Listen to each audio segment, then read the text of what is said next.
Okay, so here's where we're left off. It's a kind of a awkward point to start over. Not start over, but to get back into. But you know, we keep going despite it all. Kana's body, pinned beneath him, felt strangely cold, stuffed and limp, like a lump of flesh. A soulless doll made out of meat. He licked the sweat-dampened nape of her neck, tasting the salty tang on his tongue. And yet, for some reason, he could not feel the warmth of a living body. The primal, animalistic urges that accompany sex were absent from Kana's body. Takuji slammed his hips against Kana's as if trying to shatter her. Relentlessly driving into her as though aiming to break her apart completely.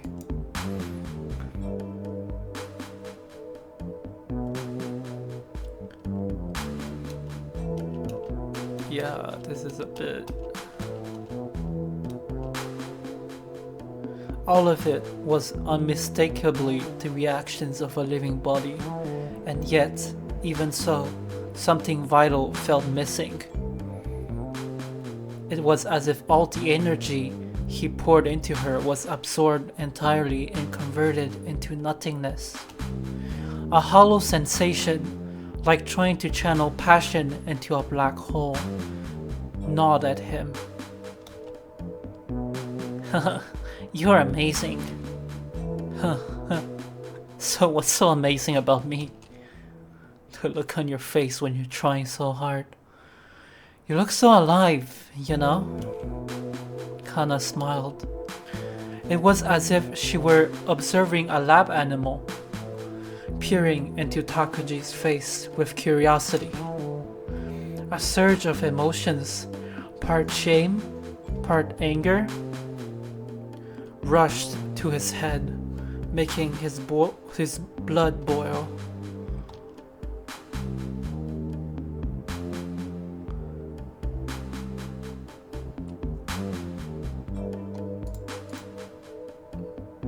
I'm not acting superior. It does feel fantastic.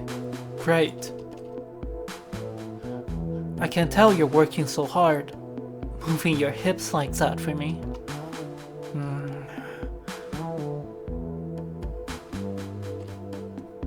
Yeah.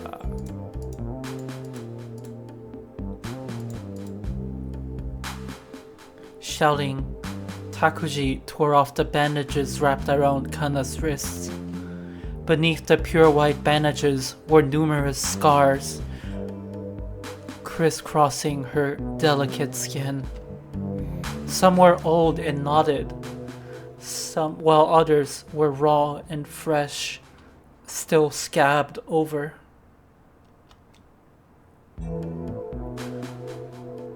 For just a moment, Takuji caught a flicker in Kana's expression, a glimmer that could have been fear or perhaps even expectation. Realizing it, Takuji grinned, a victorious, self-satisfied grin. I heard it's been happening a lot lately. People they call self-harmers who keep repeating self-harming behavior. Categorize me however you like. Shh. Next to Kana's head, Takuji had dumped the small items she had stashed in her skirt pockets. He sifted through them and selected a pass case. Opening it casually, he found what he was looking for tucked into the clear vinyl pocket meant for an ID card. A thin, stainless steel blade that glinted faintly under the summer sun. A razor blade. Carefully pinching it between his thumb and forefinger, Takuji made sure not to cut himself. He held it up to Kana's nose, tilting it so the sunlight caught on its edge, flashing it at her. The mocking sneer from earlier had already vanished from Kana's face. At a glance, she appeared emotionless, like a mask of indifference. But that was just a facade. Beneath the surface, there was no hiding it. The unmistakable pulse of sexual excitement coursing through her. The raw pulse of life that was absent till now was now unmistakably there. A faint blush bloomed across Kana's pale cheeks.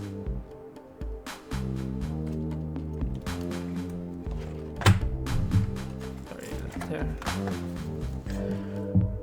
Her breathing was ragged. Beads of sweat formed on her forehead, glistening like tiny pearls. From between her slightly parted lips, the tip of her red tongue darted out briefly, slicking over them before retreating. How predictable. Tie. The necktie. Hurry! Kana's panting, desperate plea was met with cold indifference from Takuji. He bit down on the razor blade, holding it between his teeth, and continued his mechanical, unchanging, rhythmic humping. His movements had not changed at all, but this time Kana's body writhed. How do you pronounce that? Writhed in response. Stop being so mean. Hurry. Gouge. Block my eyes out already. Haha, look at you, Kana. Your face is so lively. Almost like a real living human being. Hurry. Takuji stopped his hips abruptly, gripping his necktie in one hand and yanked it off roughly. Look. Wait, now I'll block them. Kana wrapped the tie around her own face, pulling it tight at the back of her head to form an improvised perfect blindfold. After confirming that Kana had willingly deprived herself of sight, Takuji took hold of her right wrist and positioned it.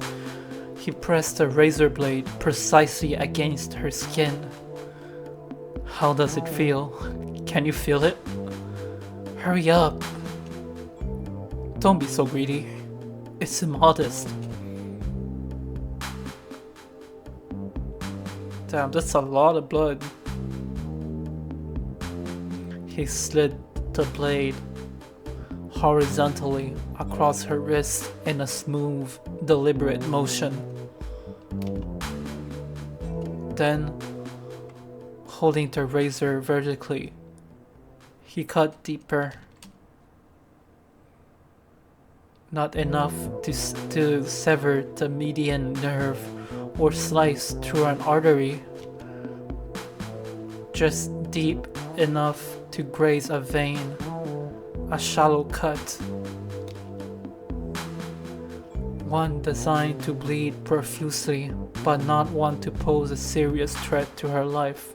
Man, I could never like how you gouge how deep your slice in, like you could see your veins, right? But still, you never know how it might move, like how the bleed, like how the cut might open up.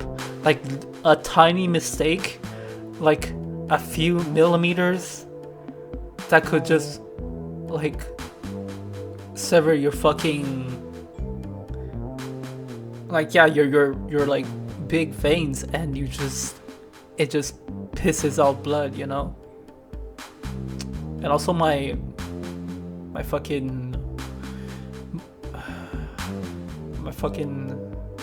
face avatar is glitching again. God. Because I need to get a better lighting in my room. I don't like to use the actual like light, the big light. It's like way too bright. It feels like I'm in the, makes me feel like I'm in the institutionalized room like Takuji. I basically only have my bedside lamp right now since my the ring light died, so probably why lighting so shitty. Therefore the camera, yeah. Alright, this was a game that only Takuji and Kana knew the rules to. A closed game in a closed world. A suicide game. Blood gushed out, thick and dark. It poured. It flowed freely. She extended her arm outward, keeping away from her body to prevent the blood from staining her. The crimson liquid trickled down her wrists, cascading to the concrete floor below. Kana arched her neck, gasping for breath. Is it coming out? Hey, Torabishi-kun, is it really coming out? Yeah, it's coming out. Thick, dark, venous blood pouring like a waterfall. Your wrists practically bathing in a pool of it. Well, maybe I cut too deep this time.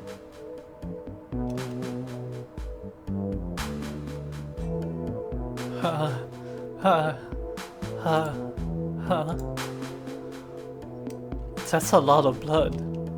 Maybe I really did cut too deep today. This could be bad, don't you think? Takuji, speaking in exaggerated tones, once again grabbed Kana's legs and tucked them under his arms, driving his deep inside of her in a single, forceful motion.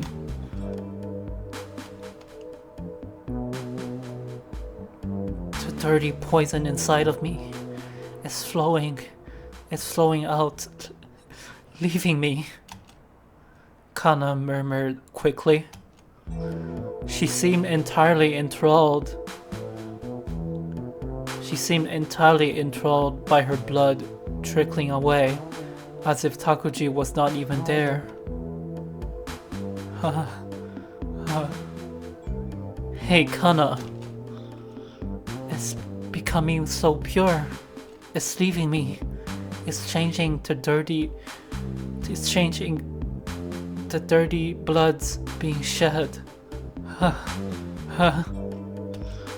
Kana! It's so much is leaving me. It's so pretty. Inside Takuji, something suddenly snapped. Something just snapped. Okay. A bubbling, vicious something at the bottom of his chest suddenly erupted into a pillar of flame. The sensation spreading throughout his entire body, like oil, fueled the flames even further. Hey, I'm there. He stretched his arm out, gripping Kana's breasts tightly in his hands. With all the force he could muster, he crushed the two soft, yielding swellings of flesh. Right in front of him was an exposed, pale throat, a slender, fragile neck connecting her tilted head to her torso. His gaze flicked briefly to the floor where a razor glinted. He reached for it carefully without Kana noticing, and then he pressed it against her throat. He dragged it sideways. The blade slid all cleanly across her skin. A sharp sound rang, air hissing through her open wound. In the next moment, blood suddenly burst in a crimson torrent, a hot current of blood raining down, pouring onto his face. Like a fountain, blood sprayed as Kana convulsed. Through the haze of red, Takuji watched and screamed. This isn't a game anymore! This is real now! You're really going to die! Die! Die! Die!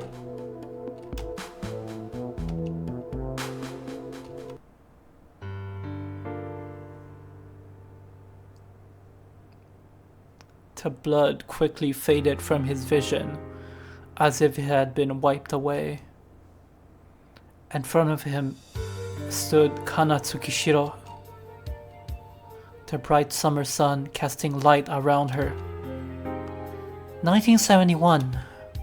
What was the name of the murderer who fired a rifle from the rooftop of the University of Texas? You have 10 seconds. Correct. Man, Kana would have fucked hard with negative XP. Kana Tsukishiro wrapped both hands around her neck and gently swept her hair back,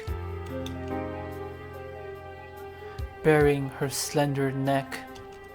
It was a scene he had seen before, a deja vu. But on Kana's wrists, fresh bandages had been wrapped. So was the sex they just had reality? Or did it transition into a delusion somewhere? Takuji felt a chill run down his spine. This was something new. Countless times before, he had drowned in his own delusions. Yet even as he sank deeper, he knew he could still find footing. With his toes barely touching the surface, he could gasp for air. The line between reality and delusion had always been hazy, but it had always been there. The barrier to divide had been controlled by his own will, but now it was not like that. Without realizing it, he had plunged into the delusion world. He had stepped too far, the border between what was real and what was delusion. Is it possible that I'm still in the delusion world? The thought made Takuji's legs shake, and he could not stop himself from trembling. Did I maybe go crazy? Well, yeah, you are. Are you okay? You've been drifting off a lot lately. Are you still taking the medication I gave you? Right. Well, it doesn't matter. But I heard something's interesting. Have you ever heard of the Deaf Infirmary? Deaf Infirmary? Yes, it used to be an infirmary below the old school building, or more accurately, the ones that used to be there.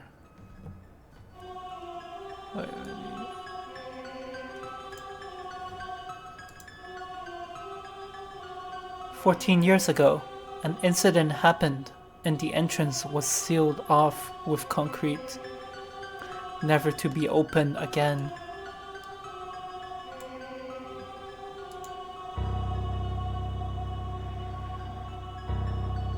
What's that supposed to be?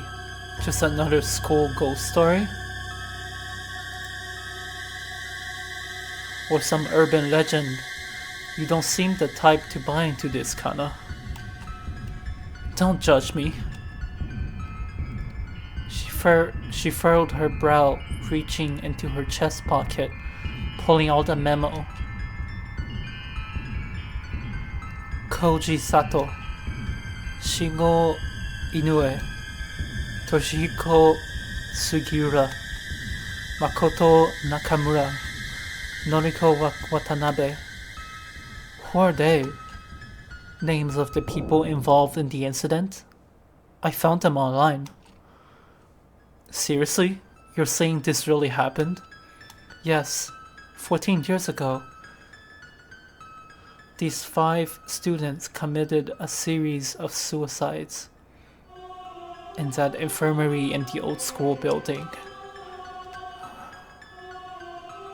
The first was Koji Sato, and the last was Noriko Watanabe.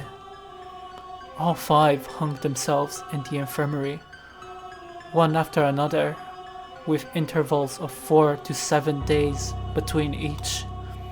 Other than being students at the same school, they reportedly had no connection.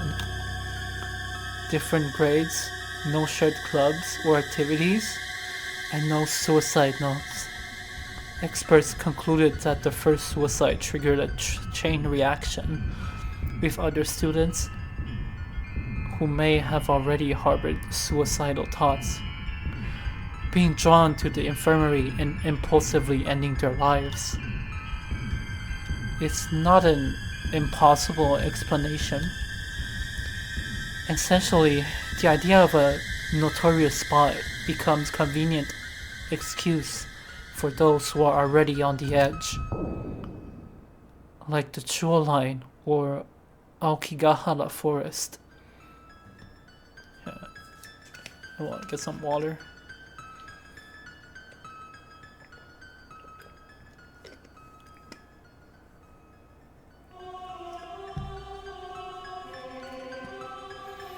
Aokigahara, the sea of trees. This is low-key such a beautiful name. Also, I like the album Aokigahara by Harakiri for the Sky.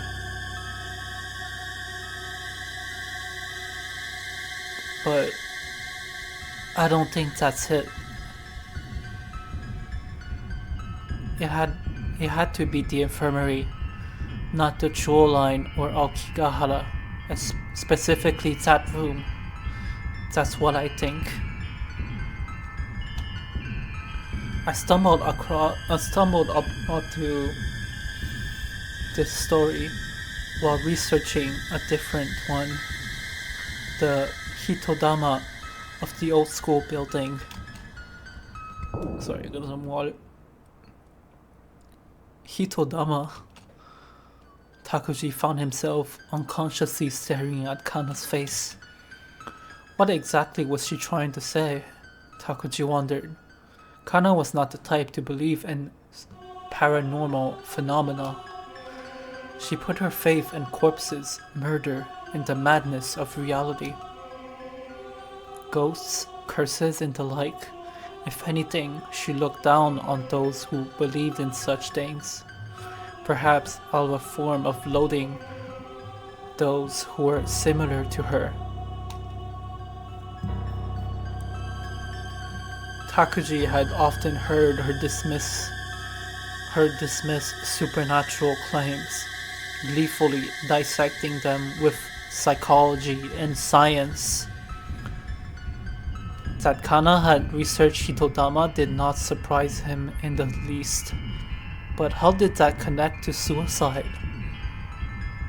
The Hitodama rumor had already been circulating at the school 14 years ago. Wait, don't tell me you think those Hitodama were the souls of the student who killed themselves. No, but the 5 who committed suicide did see the Hitodama. Huh? The only thing they all had in common, before they killed themselves, every single one of them claimed to have seen the Hitodama. I found a column about the ghost light phenomenon in the school paper from back then. In the witness report section, all 5 of their names were listed. They all testified that the Hitodama ultimately disappeared into the infirmary, and that the Hitodama were beautiful, not frightening in the least. If anything, watching them felt calming. Makoto Nakamura even said this. I was so moved, I cried. That's strange. Wouldn't most people feel scared if they saw a Hitodama? Right? A ball of fire should instinctively trigger a sense of caution in humans. If it's something supernatural, even more so.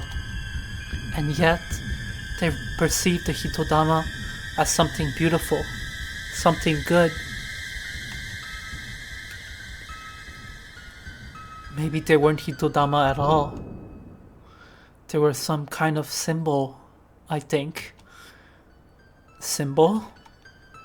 A symbol of something. Something shared among the 5 of them. They chased after it and ultimately chose to kill themselves. So what's Dr. Lecter's analysis? Takuji's sarcastic remark drew a wry smile from Kana. Wait, I'm just... Okay, yeah. Perhaps a symbol of something like an unwavering pillar. A pillar? Kana Tsukishiro pulled a cigarette from her pocket and placed it between her lips. According to Kana, smoking was a slow form of suicide. She believed it was important to read books detailing the harmful effects of smoking on the body, preferably those written by particularly militant anti-smoking advocates, and truly understand the consequences of smoking before lighting up. Mindless smoking, she argued, lacked the meaning it held as an act of suicide. Man, she is just... yeah. She couldn't just say that, yeah, smoking looks cool. Smoking looks cool on me. So, wasn't there something you wanted to ask me? And with that, the conversation about Hitodama ended. Takuji got to the point. Yeah, didn't we agree that outside the apartment complex we'd act like strangers? That we build a wall around our shared space, keep it separate and independent? So why did you call out to me this morning? Did I? Ha ha ha. Don't look so angry. Answer me. I want to expand the world. Expand the world? Exactly. The dream world is encroaching on the real world. You and I were only supposed to have sex in Unit 502 of Building 5, only in our shared dream world. But now, we've had sex in the real world. Does that mean the borders of the dream world have expanded? A collapse of the wall. A conquest of reality through intercourse. Isn't that one way to put it? Ridiculous. Takuji spoke dismissively, but the memory of what he had experienced, the blurring of reality in delusion, the inability to distinguish between the two. The thought sent a cold shiver down his spine again.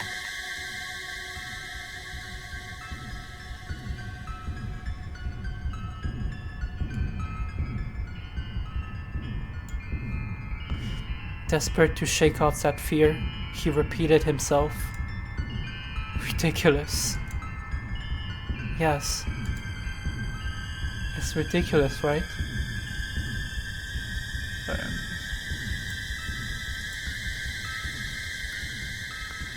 It was just something I said on a whim.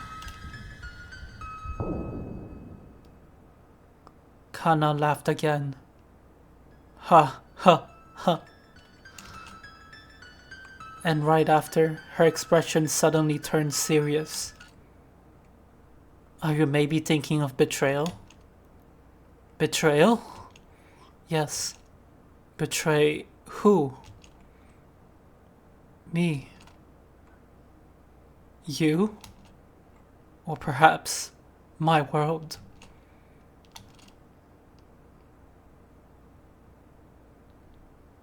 Takuji tried to read Kana's expression, searching for her true intentions. For a brief moment, it seemed like nothing flickered there, but in the end, he found nothing. Her face held nothing but the usual emptiness, like the depths of a deep, unending well. Goodbye. I'm not going tonight. By the time Takuji realized she was talking about the housing complex, Kana had already disappeared from the rooftop. A metallic clang echoed behind him as the iron door slammed shut. Okay, let me pull up the guide.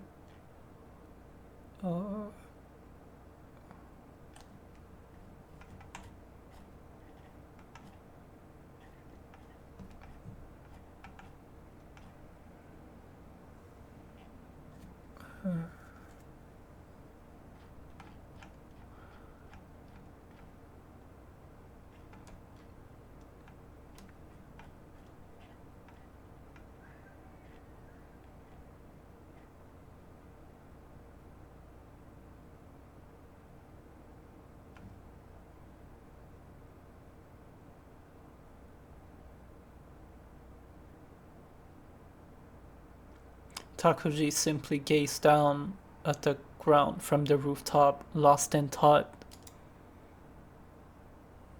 Torabishi-kun?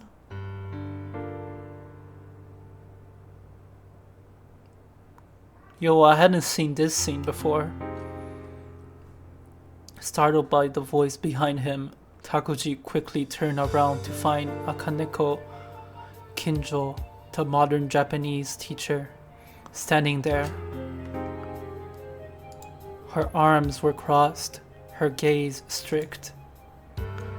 I saw a girl walking down the stairs, so I came to check. How exactly did you get in here?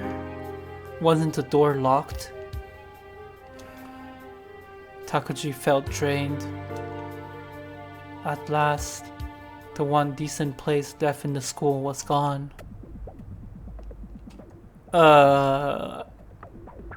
Should I to shut her up? Was like, cracking the teacher on the rooftop. Takuji thought. Take pictures and use them for blackmail? Humiliate her during class with a remote-controlled vibrator?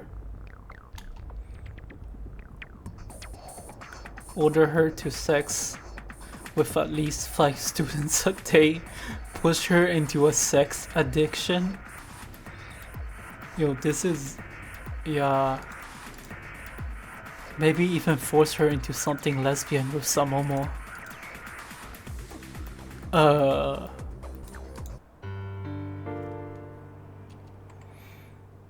Takuji snapped back to reality, horrified. The idea of Kinjo had come to him so naturally. It was not something he could ever actually do, nor did he have any intention of doing it. Yet the thought had surfaced reflexively. He had unconsciously let the logic of his delusion world seep into the real one. The world of Takuji's delusions had grown so vast, so uncontrollable. It felt as though it might crush everything beneath it. I like that, yeah, I think I said this before. I probably will say it again, but I like the narration, the style in this. Like, it's in third person, but it feels very intimate. Like, it's written... the way it's written is like short-ish sentences and short paragraphs.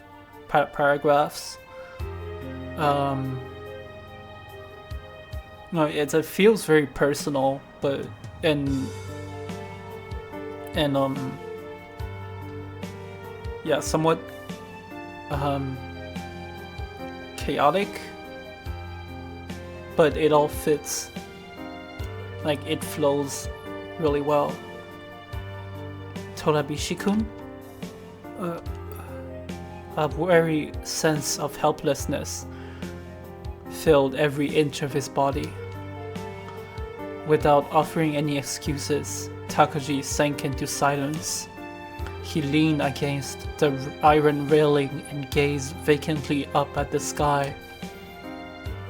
So what if she discovered he had duplicated the key? Maybe this was just another delusion, or perhaps a dream. Maybe he would wake up in his bed at home, staring at the ceiling. Well, I suppose it's fine. Huh? You're free to spend your time wherever and however you choose. Lunch breaks are your time, not something we teachers should interfere with. Still, let's see. Maybe as a fee for keeping quiet about this, you could help me with something. I need to carry some things from the staff room. How does that sound?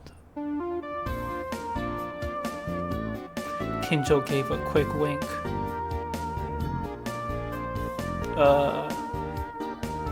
Man, I love this song though. Yeah.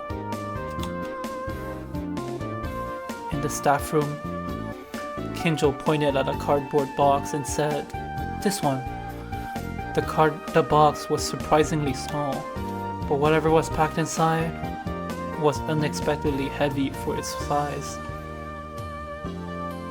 Climbing the 4 flights of stairs from the first floor staff room was no easy task. Keep it up now. You're a boy, aren't you? Haha.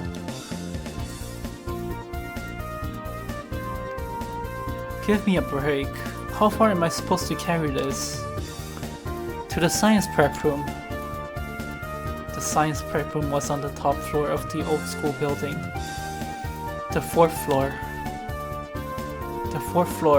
lined with special classrooms like the science lab and the audiovisual room, had lost most of its purpose when the new school building was completed 6 months ago.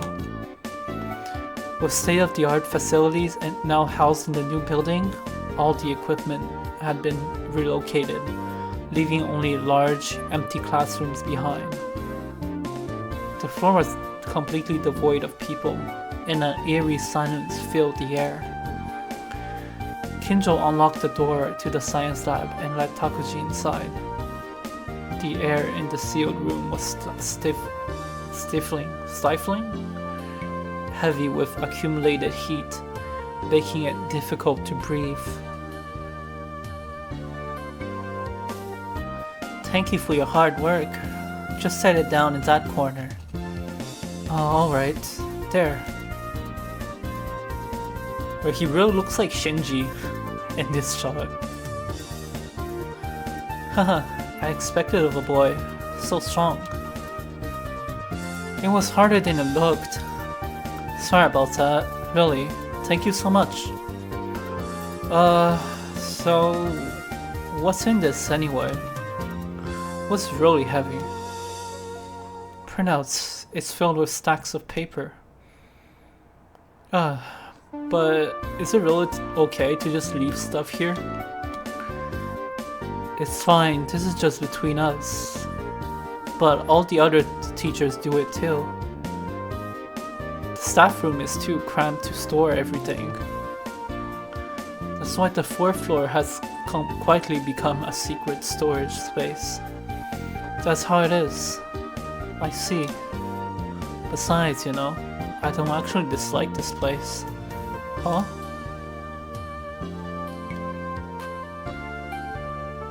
With that, Kinjo walked over to the window, unlocked it, and slid it open. A refreshing early summer breeze rushed in, as if a dam broke open. Early summer, but isn't it like late July? Like July 30th? Okay, that makes me feel less bad about like summer going away. Because we're already, like as I'm doing this, we're already like hitting, it's gonna hit August 2nd in like 10 minutes. It's crazy how like summer, the days seem long, but each day is just so fast. And it just, yeah, it's crazy. We're already like a little over a month. Like people will start school again.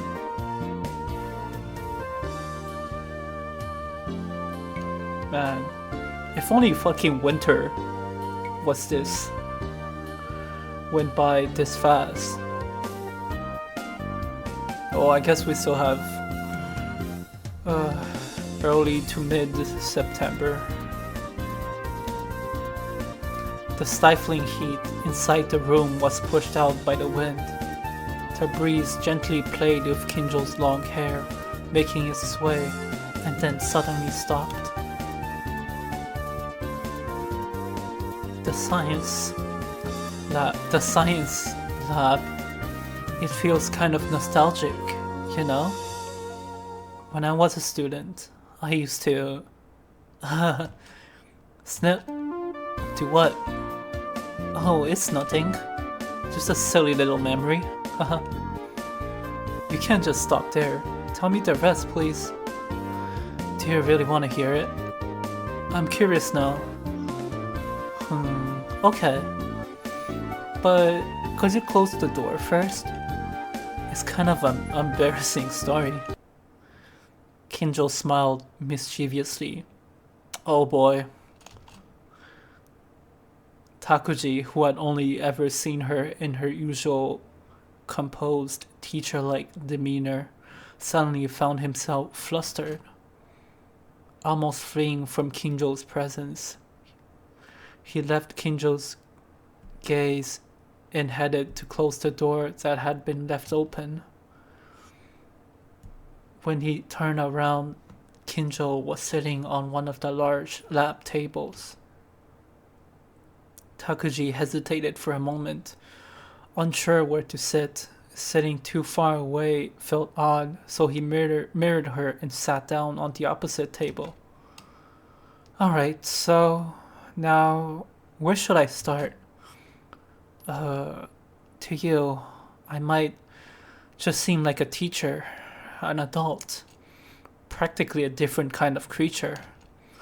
Well, that's fine. I thought the same way when I was a student. I actually didn't know we would get more characterization of the teacher though. This is interesting. But even I had a time when I was your age when I struggled with things like love and all that. Puberty, you mean? That's right. My puberty. And the first time I kissed a boy, it was in a science lab. Oh. The 6 periods last class was a chemistry experiment. The teacher picked me and that boy to clean up afterward. But I was happy about it. I'd liked him for a long time. Until then, we never even talked before. After we finished cleaning up, we kept talking for a while. Just like this, sitting across from each other at a desk. We talked and talked, completely absorbed in our conversations, and then suddenly the conversation just stopped. It really came to an abrupt end. My heart started pounding, wondering what to do. I lowered my eyes, feeling nervous when that boy stood up and Kinjo stood up smoothly and moved to sit right beside Takuji. They were close enough for their shoulders to nearly touch. A faint trace of her perfume gently tickled Takuji's nose. Kiss me. Takuji, unsure what to say, could only look down nervously. If she ended with a casual "that's the story," he feel like he could have said something like, "That's a nice memory." But Kinjo did not say another word after that, leaving the tail hanging in the air. An oppressive silence filled the empty science lab. So, just as Takuji broke the silence, unable to endure it any longer, Kinjo's hand slowly reached out and gently rested on Takuji's thigh.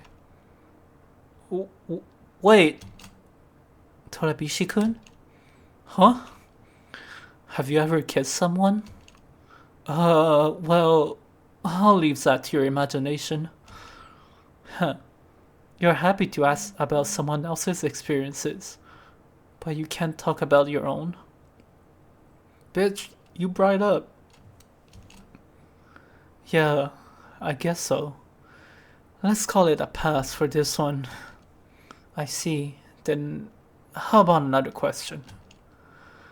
Go easy on me, please. How did you get the rooftop key? That's pass number 2.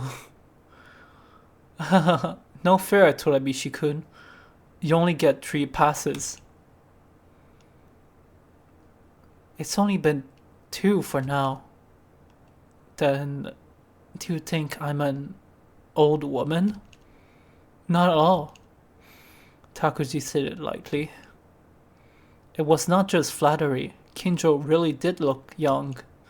She was probably in her late 20s, but she could easily pass for someone in her mid-20s.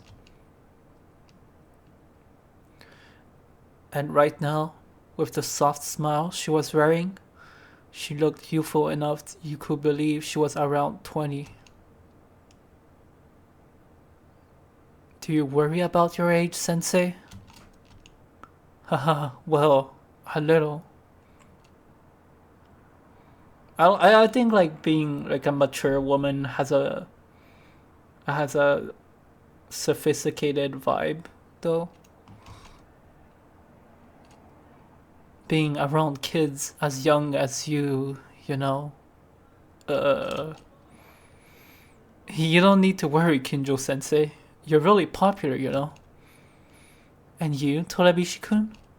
Huh? Me? Of course. I'm a fan. Really? I'm serious. So, for example, have you ever looked at me and had inappropriate thoughts? Huh? Answer honestly. You have no more passes. Kinjo was laughing playfully as she said it. Takuji scratched his head and replied, "Well, I'm a guy, so yeah, when I see a beautiful girl, I might feel that way sometimes." "I see. Yeah. Well then, have you ever thought about me and..." Startled, Takuji glanced quickly at Kinjo's face, only to find a stern, almost startlingly serious expression staring back at him. As he stayed silent, Kinjo's hand slowly began to slide further up his thigh. A shiver, sharp and electric, ran down Takuji's spine. Kinjo cupped Takuji's cheeks in both hands and placed a gentle kiss on his lips. The soft scent of perfume and the vivid red of Kinjo's lips burst in Takuji's mind like a flash of color. Even though it was just the briefest touch of lips, it was the most shocking kiss he had ever experienced. A deeply sensual kiss. Maybe it'll feel that way whenever I'll fucking kiss a girl again. Yeah. They left the science lab, locking the door behind them, and parted ways in the hallway. Even as they said goodbye, Kinjo gave him one last gentle smile.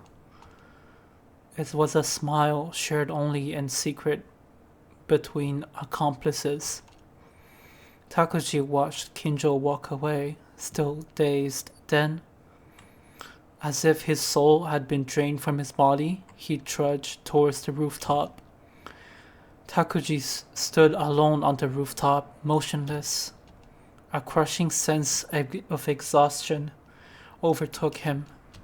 It felt like iron weights were embedded into every corner of his body, like his very core had become damp and heavy.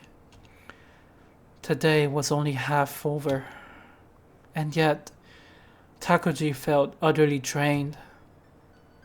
Drained. Maybe I should just die. Takuji had begun seeking shadows of death everywhere since he started repeating that incantation to himself. In books of proverbs, in novels, in songs, death appeared in dozens, even hundreds of forms, all laid out before him as if waiting to be picked up. Phrases like, "In death, we not lose life, we only lose individuality. To fear death is to give life far too much reverence. Life is a dream, nothing can oppose it except death. A completely independent self cannot exist, and since every person is merely a part of others, a death that does not hurt someone else is impossible." But all these musings led not to the truth of death, but to ambiguity. I wonder what's the source for these though. It's either might be really obvious works or just something.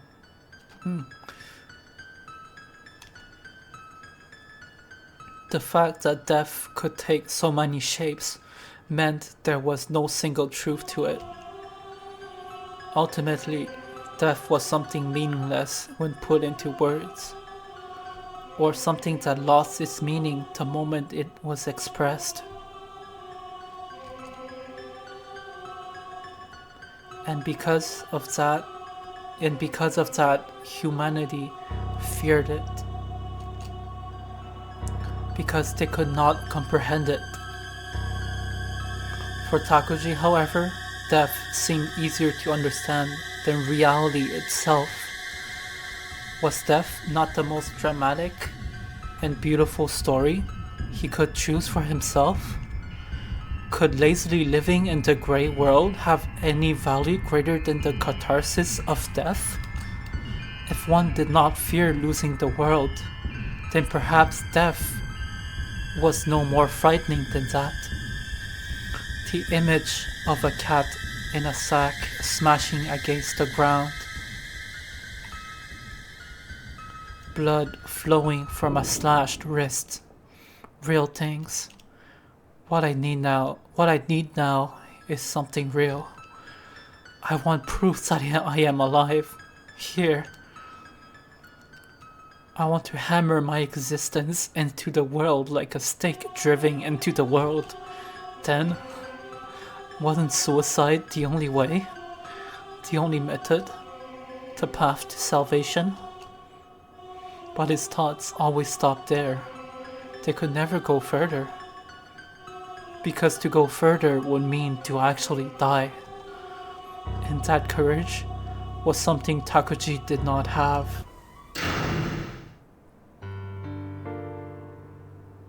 Yo, it's her.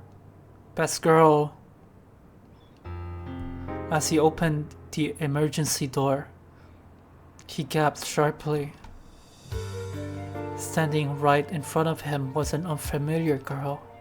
The first thing that caught his eye was her thick lensed glasses. For some reason, the edge of the lenses was slightly cracked. Behind them, her eyes held a gentle light, smiling softly. Hello. She bowed slightly as she spoke. Her movements were slow and unhurried, giving her an oddly sensual presence, yet at the same time making her seem cautious. It was as if, from deep within her soul, she was constantly watching the outside world. There was something strange about this girl. She was small, ordinary in appearance, yet something about her felt subtly off. And at the root of that distortion was her eyes. It was different from Kanatsukishiro's gaze. It was something even stranger. Though she was looking straight at Takuji, her eyes were not focused on him. She seemed to pierce right through him, beyond his body, past the emergency door behind him, further still, behind the emergency exit itself. She was staring intently at some distant, unfathomable point far away.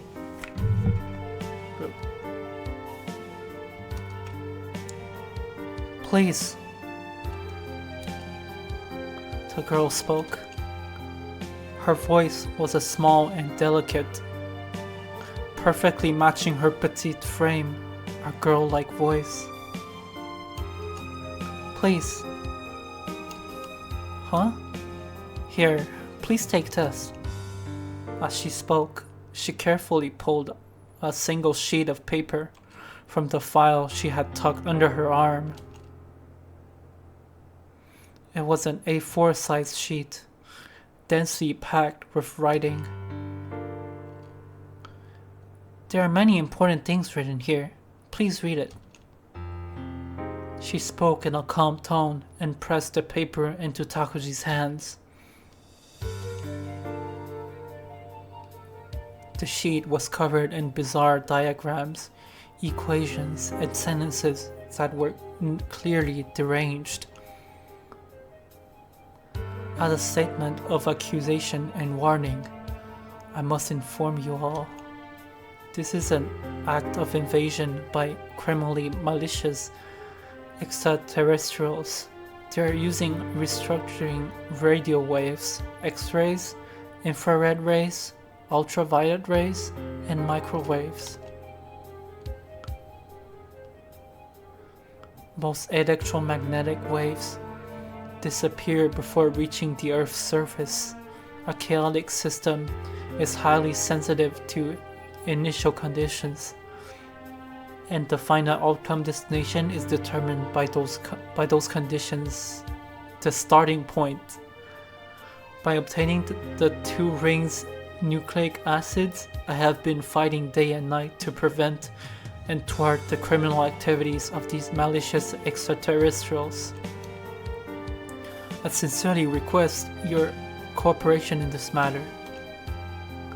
Extraterrestrials are conducting chemical reaction attacks catalysis on human cells.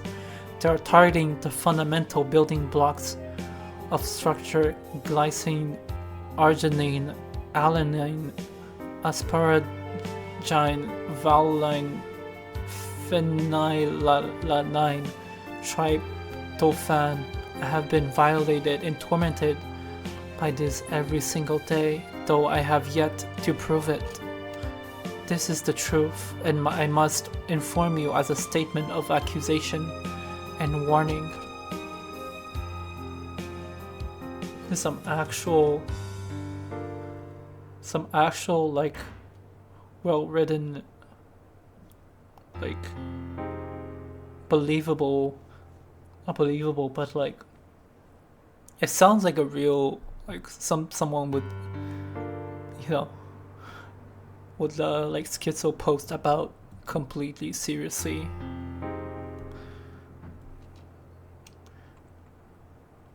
Yeah, this is the Dimpa girl.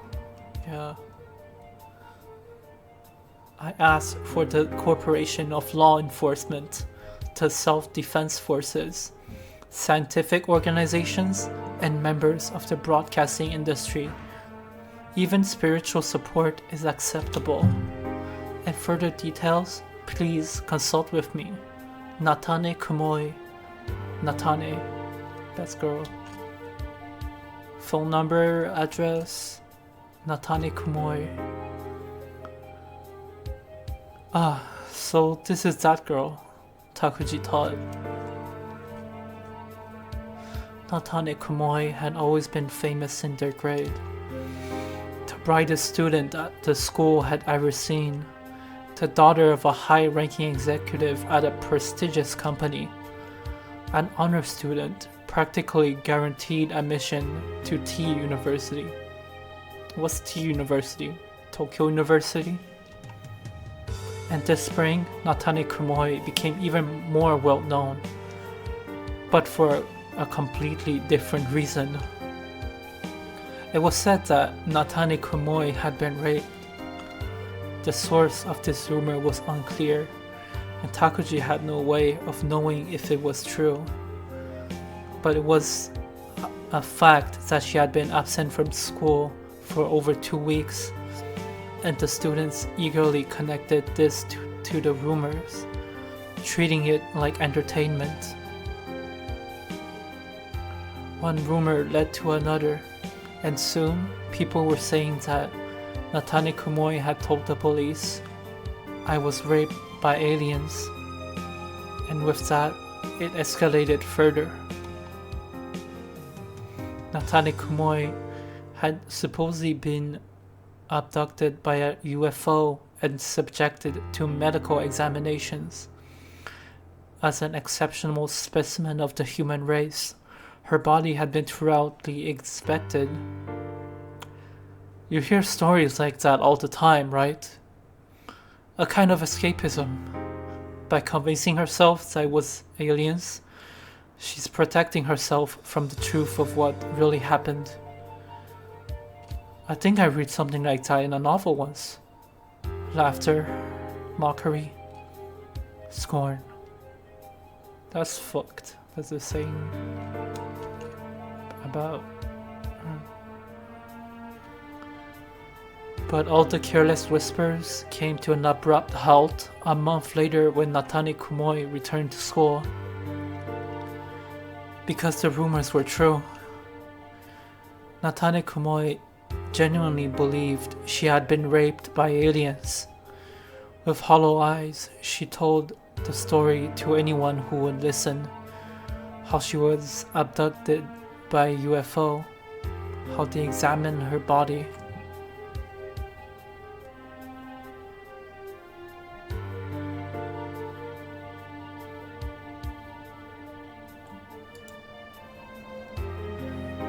What the aliens looked like, what sinister plans they had, what humanity needed to do to fight back. At first, The students found it amusing, but eventually they realized this was not a joke, and so, one by one, they began to avoid her.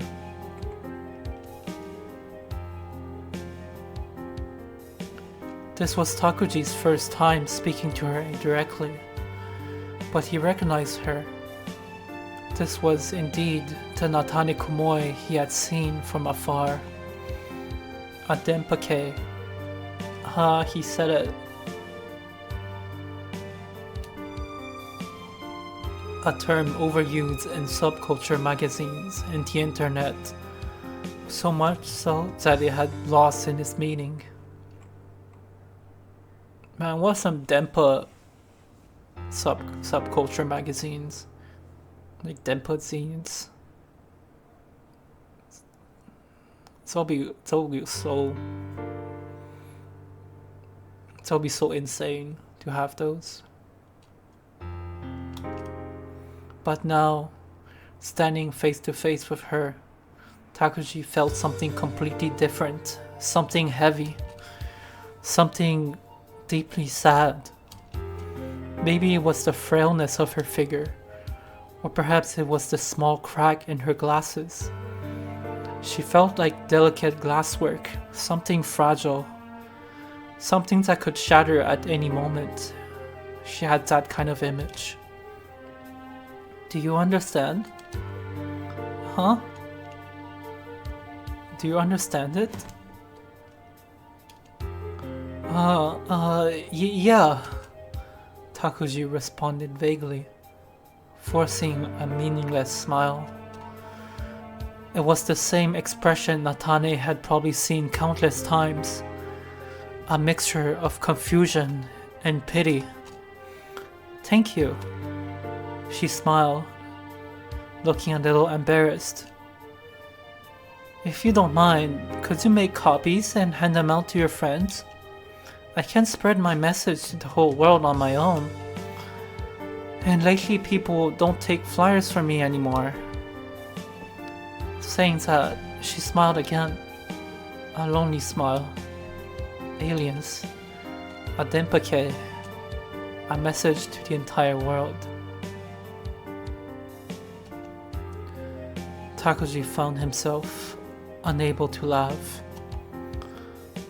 She was fighting against some grand global conspiracy. It would be easy to laugh at her. But did he really have the right to do that? But did he really? Takuji envied her. Inside her, there was a story, her own, unique narrative. And she was living with it, with everything she had. And she was living it with everything she had, as its protagonist. She was taking herself seriously. Oi. When Takuji turned around, he saw Shunichi Mido leaning against the wall in the hallway. Around him, there were about 4 people who seemed to be his followers, gathered together. What's up, Torabishi? What are you doing here? No clue? No clue, huh? No clue. That's cool, the way you say it. Well, thanks. Huh? Mido snorted and laughed through his nose. Is that supposed to be cool? Or are you trying to be nihilistic? Say whatever you want. You're cold. You should value your classmates more.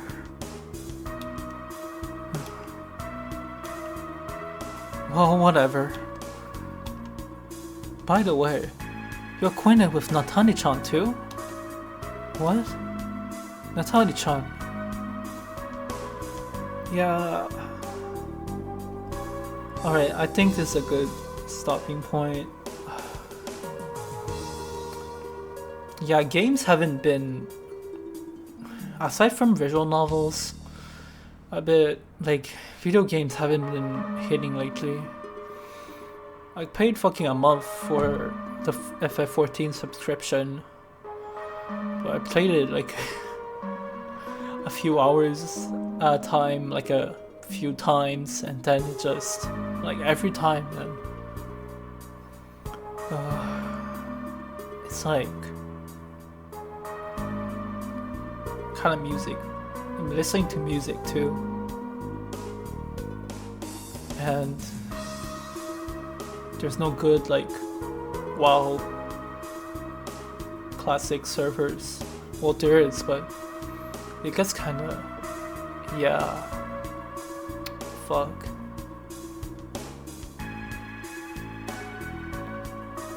You know,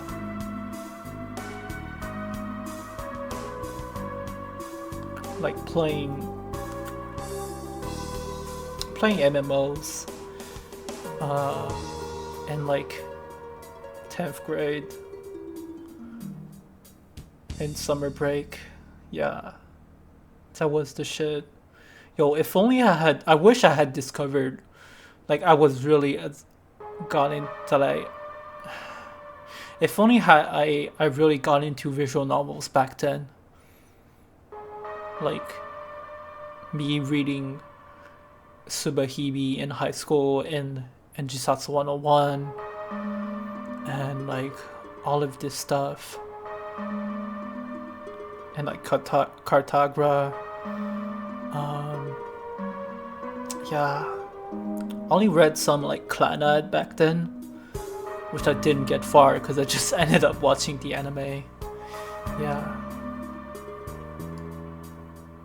And I'm reading some H2O footprints in the sand lately too.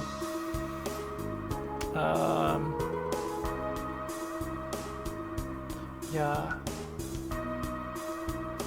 So let me save this shit. So yeah. Yeah, what was gonna say? Yeah, if there's anyone who wants to like suggest me to read, well, first of all, like suggest me like anything like you'd feel I'd fuck with, that you think it would be cool for me to read, and like upload it. And also if there's anything that's like, I guess, more like safe for work, that I don't have to censor it after recording, also please suggest it to me, because I do want to do like streams of me reading stuff, and I can't really, it'll be hard to censor stuff in real time. So yeah. So yeah, see y'all next episode of this shit. Have a good rest of the summer and live happily. Yeah.